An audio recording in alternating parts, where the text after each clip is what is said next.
پہ ڈسکشن ہوئی. ظاہر ہے پاکستان کی سیاست کے اوپر بھی ہم نے بات چیت کی اور زیادہ تر میں نے ان سے سوالات جو کیے وہ ملٹری کورٹس پہ کیے اور ان کا رد عمل یہی تھا اور یہی انہوں نے کہا کہ ان کو بہت سخت مایوسی ہوئی ہے جو پاکستان کی عدلیہ ہے اپنے کیس کے حوالے سے، اور وہ سمجھتے ہیں کہ ان کو وہ انصاف نہیں ملا جو ان کو ملنا چاہیے تھا، بلکہ اس عدلیہ نے ان کے ساتھ ایک وکٹمائزیشن کی ہے.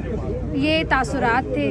باقی ظاہر ہے ان سے پوچھا گیا میں نے کہ جی آپ پاکستان کب واپس آئیں گے، تو انہوں نے ہنس کے مزاحیہ سے ایک جواب دیا. انہوں نے کہا پہلے یہ بتائیں کہ مجھے کیوں نکالا.